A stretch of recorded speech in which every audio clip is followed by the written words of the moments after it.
नमस्कार, आशू फूड चॅनलमध्ये सर्वांचे स्वागत आहे. आज बनवणार आहोत विशेष मकर संक्रांतीनिमित्त तिळाचे लाडू.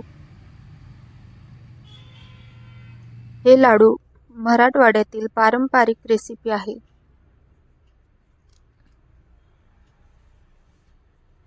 आई जुन्या परंपरेनुसार हे लाडू बनवून दाखवणार आहे. खूप कमी साहित्यात आणि मोजक्या साहित्यात हे लाडू बनतात. ठिसूर मऊसार लाडू बनवण्यासाठी लागणारे साहित्य: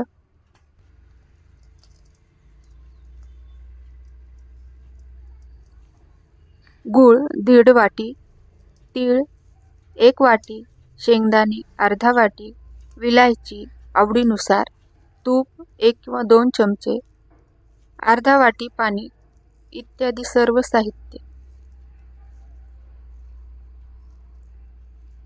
या सर्व साहित्यापासून लाडू बनवणार आहोत. सर्वप्रथम मी हा गूळ घेतला आहे. हा गूळ मराठवाड्यामध्ये काळा गूळ म्हणून ओळखला जातो. हा गूळ केमिकल फ्री असतो. रंगाने गडद आणि रवाळ असतो. अजिबात चिकट नसतो. यामुळे या गुळाचा वापर सर्वाधिक जास्त प्रमाणात केला जातो. गूळ बारीक करून घ्यायचा आहे. यामुळे पाक लवकर तयार होतो. याप्रमाणे सर्व गूळ मी बारीक करून घेणार आहे.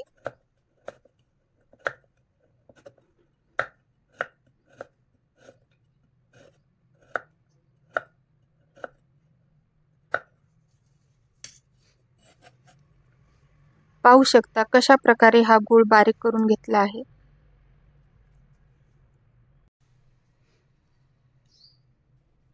विलायचीही बारीक करून घ्यायची आहे.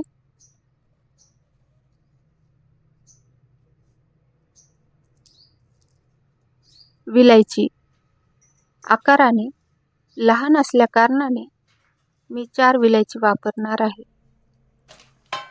तुम्ही 1 किंवा 2 आवडीनुसार वापरू शकता. गूळ 1.5 वाटी घेतला आहे. एक भरलेली तर दुसरी अर्धी वाटी आहे.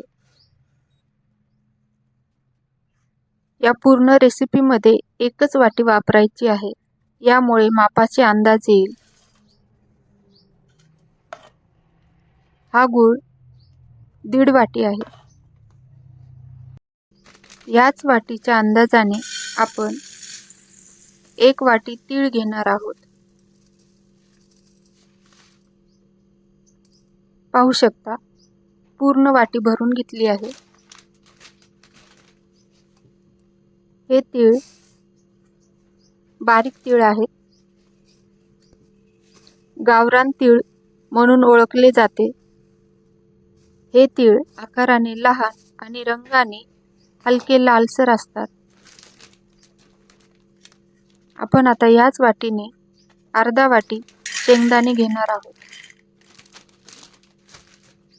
तीळ आणि शेंगदाण्याचे माप धरून 1.5 वाटी प्रमाण झाले आहे. अगदी गुळा इतके.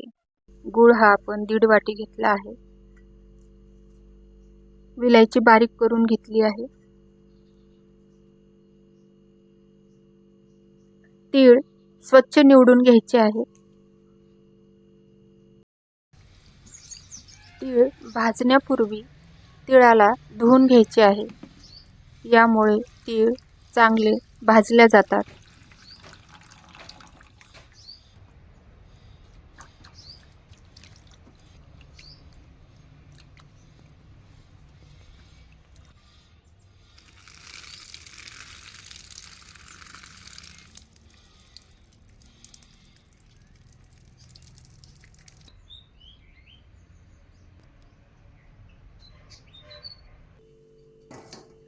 अर्धा वाटी शेंगदाणे भाजून घेणार आहे.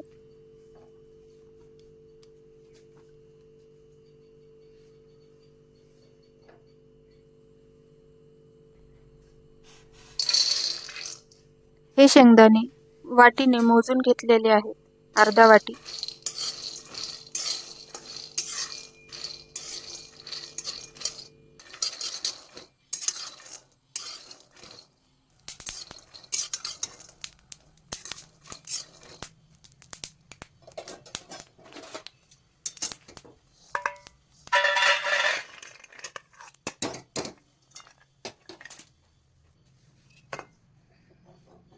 शेंगदाणे भाजल्यानंतर तीळ भाजून घ्यायचे आहे. थोडे थोडे तीळ टाकून भाजून घ्यावे. यामुळे तीळ उडणार नाहीत व चांगल्या प्रकारे भाजल्या जातील.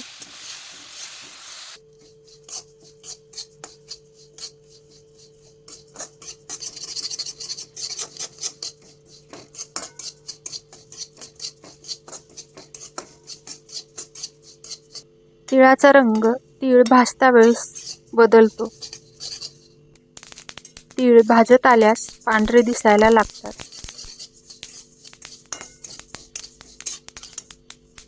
ओले करून भाजल्यामुळे तिळाचा आकार वाढला आहे.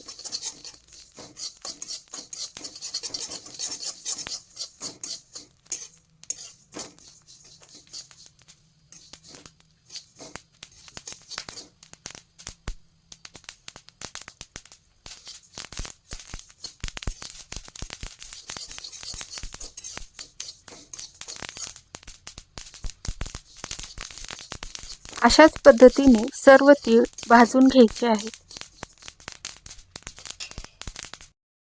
या तिळाचे प्रमाण 1 वाटी आहे.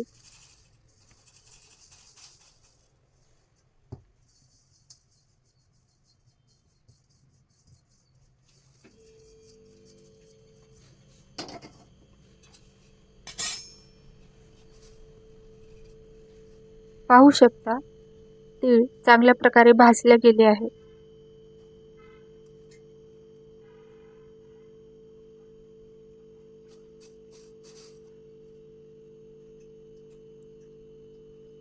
यानंतर पाक करण्यास सुरुवात करावी. अर्धा वाटी पाणी, बारीक केलेला गूळ, प्रमाण 1.5 वाटी. पाणी टाकल्यामुळे गूळ तळाला चिटकणार नाही.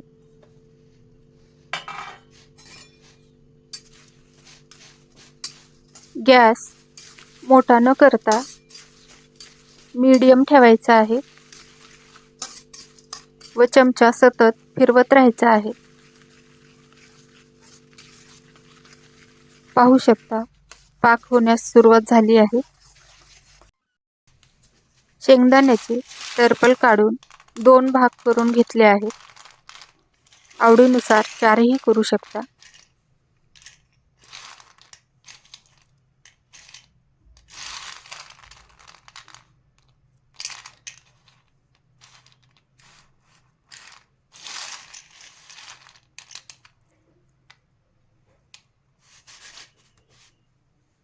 पाक सतत ढवळत राहायचा आहे.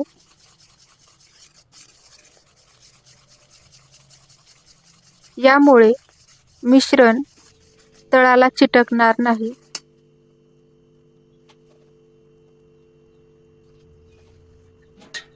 पाहू शकता, पाकाला उकळी आली आहे. गॅस मंद करून घ्यावा. यामुळे पाक करपणार नाही व चाचणी चांगल्या प्रकारे होईल. चेक करत राहायचे आहे, पाक झाला आहे का. एका वाटीत पाणी घेऊन पाक तयार झाला की नाही पाहायचे आहे.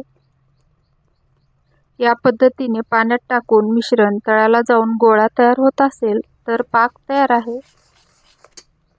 यामध्ये बारीक केलेली विलायची पावडर टाकायची आहे.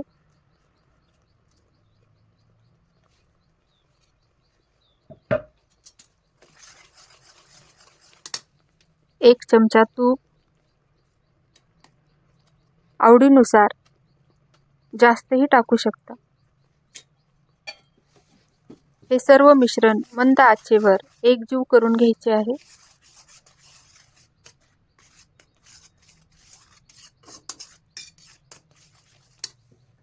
एकजीव झाल्यानंतर भाजून घेतलेले शेंगदाणे अर्धा वाटी टाकायचे आहे. त्याचबरोबर भाजून घेतलेले 1 वाटी तीळ यामध्ये टाकायचे आहे व चांगले मिश्रण एकजीव करून घ्यायचे आहे. गॅस बंद करून टाकायचा आहे.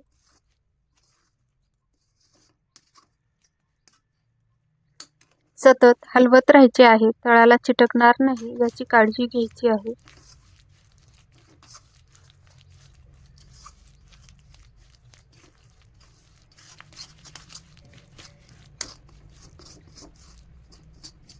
हाताला चटके बसणार नाही एवढे गार झाले की लाडू बनवण्यास सुरुवात करावी.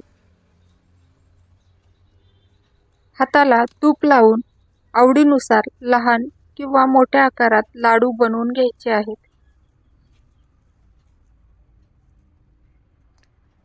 पाहू शकता या पद्धतीने आई लाडू बनवत आहे.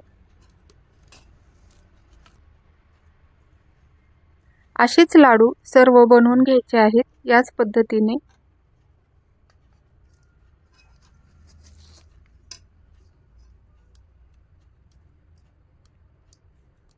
जेवढे लवकर लाडू बनवता येतील तेवढे लवकर लाडू बनवून घ्यायचे आहेत. मिश्रण थंड होण्याआधी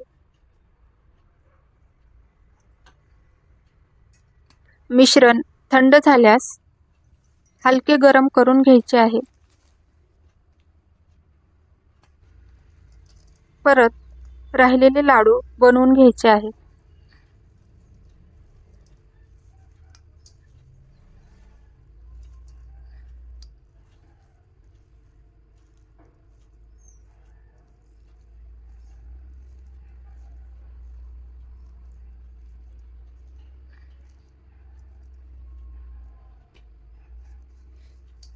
पाहू शकता अशा पद्धतीने सर्व लाडू बनवून झाले आहेत. तुम्हा सर्वांना मकर संक्रांतीच्या खूप खूप शुभेच्छा. तिळगुळ घ्या आणि गोड गोड बोला आणि सबस्क्राईब आणि फॉलो करायला विसरू नका. धन्यवाद.